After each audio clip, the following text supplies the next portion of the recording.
ஒரு காலத்தில் ஒரு அழகான மலை கிராமத்தில் செல்வா என்ற துடிப்பான மற்றும் ஆர்வமுள்ள பெண் வசித்து வந்தாள்.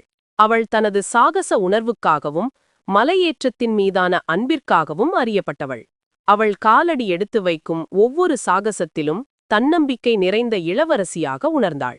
அவளது கிராமத்தின் எல்லையில் உயரமான மர்மமான மலை இருந்தது. அதை யாரும் ஏறவில்லை. மலையைச் சுற்றி பல கதைகள் பின்னப்பட்டன. மேலும் பலர் சவாலை மேற்கொள்ள துணிந்தனர். ஆனால் யாரும் சிகரத்திற்கு வரவில்லை. மலையின் உயரமான சிகரத்தில் ஒரு அரிய நீலத்தாமரை பூத்திருப்பதாக ஒரு பழங்கால கதை இருந்தது. அதன் இதழ்கள் குணப்படுத்தும் சக்தியை கொண்டதாக கூறப்பட்டது. செல்வாவின் இளைய சகோதரர் நோய்வாய்ப்பட்டு இருந்தார். அவர்கள் கிராமத்திலுள்ள வைத்தியர்களால் அவரை குணப்படுத்த முடியவில்லை. பின்னர் செல்வா தன் சகோதரனை காப்பாற்ற நீலத்தாமரையை கண்டுபிடிக்க முடிவு செய்தாள். ஒரு நாள் காலையில் செல்வா தனது மலையேற்ற உடையில் ஒரு பை, வரைபடம், திசைகாட்டி மற்றும் வலுவான நம்பிக்கையுடன் மலையேறத் தொடங்கினாள். அவள் கிராமத்தினர் அவளை உற்சாகப்படுத்தினர். மலைப்பாதையில் புதர்கள், பாறைகள் மற்றும் செங்குத்தான சரிவுகள் இருந்தாலும் இவை எதுவும் அவளை தடுக்கவில்லை. அவளது வலிமைக்கும் உறுதியான மனதுக்கும் கிடைத்த பலனாக அவள் மலை ஏறி சிகரத்தை நெருங்கினாள். மலை உச்சியை நெருங்கும்போது செல்வா கடுமையான பனிப்புயலை எதிர்கொண்டாள். வானம் இருண்டது, பலத்த காற்று அவளை தள்ளியது.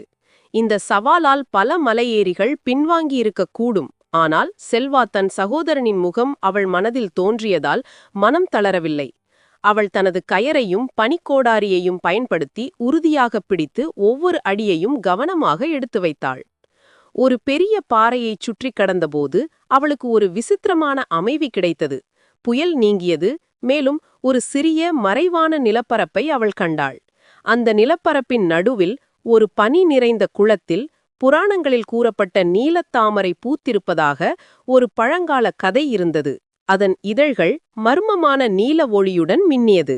அது அவளது பயணத்தின் பலனைப் போல இருந்தது. செல்வா கவனமாக தாமரையிலிருந்து ஒரு இதழை எடுத்தாள். அது அவளது கையில் குளிர்ந்தது. அவள் விரைவாக மலையிலிருந்து கீழிறங்கினாள், அவளது இலக்கை நிறைவேற்றிய திருப்தியுடன். கிராமவாசிகள் அவளை ஒரு நாயகியைப் போல வரவேற்றனர். தாமரையின் இதழை பயன்படுத்தி தன் சகோதரனுக்கு மருந்து தயார் செய்தாள். மருந்தை குடித்த சிறிது நேரத்தில் அவளது சகோதரன் குணமடையத் தொடங்கினான். செல்வா அவனது உயிரை காப்பாற்றியது மட்டுமல்லாமல் அசாத்தியமான சிகரத்தை எட்டிய முதல் நபராகவும் ஆனாள். அன்று முதல் கிராமத்தில் உள்ள அனைவரும் அவளை ஒரு உண்மையான இளவரசியாக பார்த்தனர். ஆயுதங்களால் அல்ல, மாறாக தைரியம், அன்பு மற்றும் உறுதியால் வெற்றி கண்ட ஒரு இளவரசியா.